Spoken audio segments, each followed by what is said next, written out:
समझ गए। देखिए, हमारा एक मौक़िफ़ रहा है और वो मौक़िफ़ थ्रू आउट यही रहा है कि इलेक्शन कमीशन जब इलेक्शन करवाए तो free and fair and transparent करवाए, ये आईनी जिम्मेदारी है। अगर उसके लिए आरओ और डिस्ट्रिक्ट रिटर्निंग अफसर को आप जुडिशल ऑफिसर के बजाय, सेशन जजेस और सिविल जजेस के बजाय अगर आप डीसी और असिस्टेंट कमिश्नरों को लगाएं, वो एग्जीक्यूटिव के ऑफिसर्स होते हैं, वो कभी आपको फ्री फेयर ट्रांसपेरेंट इलेक्शन नहीं कराते। इलेक्शन कमीशन ने उनकी अपॉइंटमेंट बड़ी दूर कर ली थी, ये इलेक्शन के पार्ट पे हैं। कभी इनको रिटर्निंग अफसरान जो है वो जुडिशरी से लगाने चाहिए थे, ना कि वो डीसी को लगाए। तो इसलिए ये मैं समझता हूँ ये attributable to the election commission. लेकिन मैं ऐड कर दूँ एक चीज़ इसमें कि हमारी नज़र में इसकी वजह से इलेक्शन डिले नहीं, ये इरादा बिल्कुल नहीं था कि इलेक्शन डिले हों, और हम चाहेंगे कि ये इलेक्शन डिले इसकी वजह से ना हो।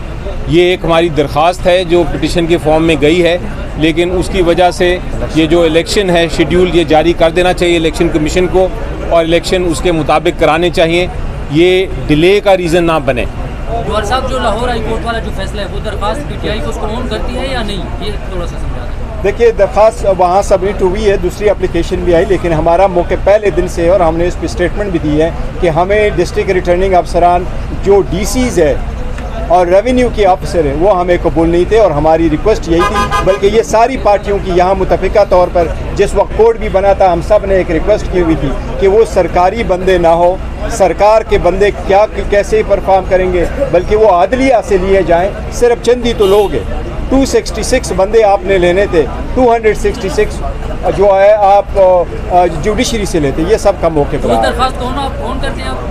ऑफ कोर्स हम सारे, अगर दरख्वास्त हमारी गई है तो हम ऑन करते हैं। इलेक्शन नहीं होने चाहिए डिले। इलेक्शन का फैसला आपके खिलाफ आता है तो आपका क्या स्टेप अगला लेवल क्या होगा? देखिए, हमारी अदलिया से इंशाल्लाह पहले के खिलाफ देखे ना कोशिशें तो की जा रही है, लेकिन हमारा अदलिया पे फिर भी एतमाद है। इंशाल्लाह ताला अदलिया हमें सपोर्ट करेगी। ये नहीं हो सकता कि ऐसी बहाना करे, पहले आपने डिले इतना कर लिया और फिर आप कहे कि आपने इलेक्शन नहीं होल्ड करवाया। इतने free and fair transparent election किसी ने नहीं करवाए, आप सारे लोग गवाह हैं। कौन सा काम था जो आपकी नज़रों के सामने नहीं था?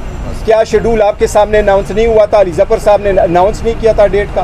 क्या शेड्यूल शेयर नहीं हुआ था? क्या लेटर इलेक्शन कमीशन को सिक्योरिटी के लिए जो लिखा गया वो आप लोगों के थ्रू नहीं गया था? इलेक्शन कमीशन का लेटर हमारे पास आया, क्या वो आपके थ्रू नहीं था? हमने वेन्यू जब शेयर किया पेशावर पुलिस के साथ, KPK पुलिस के साथ, क्या आपके थ्रू नहीं हुआ था? क्या जितने लोग वहाँ जमा हुए थे सिर्फ रिजोल्यूशन के लिए, क्या ये नहीं थे? कौन सी पार्टी है जो अनअपोज इलेक्शन अगर हो वो फिर भी रिजोल्यूशन में करवाए? कि क्या किसी को इतराज़ है?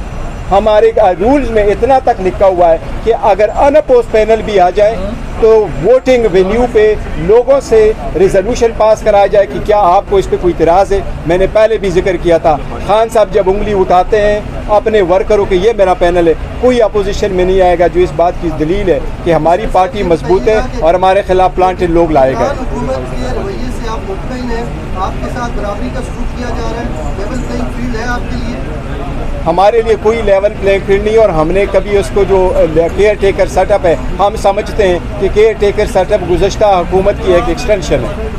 वैसे भी मेरा ख्याल है अगर आप इलेक्शन कमीशन के प्रोसेस रोक देने के अमल को किस नज़र से देखते हैं? दरख्वास्त पर पूरा प्रोसेस रोक दिया है, जबकि सुप्रीम कोर्ट के फैसले के बाद भी इलेक्शन नहीं करवाए थे। देखिए, आज भी इलेक्शन कमीशन के पास टाइम है, आज ही नए नोटिफिकेशन कर दे और जुडिशरी से लगा दे ताकि मैटर ख़त्म हो जाए। फैसला आ गया है तो इलेक्शन से आपकी मुलाकात हुई है, आप एक पार्टी के सरबराह भी हैं, बाकी सरबराह नहीं लेते, ऐसा क्या डिस्कस हुआ? कुछ सियासी जमातें इस पर इतराज़ नहीं, देखो, जो सियासी जमातें इतराज़ करती हैं उनकी मर्ज़ी है, वो हर चीज़ पे इतराज़ करती है बिकॉज, लेकिन मैंने जो मुलाकात की है, मेरी चुपने हुई मुलाकात नहीं की है, उसका एक प्रेस रिलीज़ भी आया था प्रेसिडेंसी से, और ओपन मीटिंग की 2 घंटे रही थी। हमने सारे मौजूदा सूरत हाल पे करती और कर्टिसी कॉल थी, तो इसलिए ये होता ही रहता है। और हमारी पार्टी में इलेक्शन कमीशन कैसे शेड्यूल जारी करे?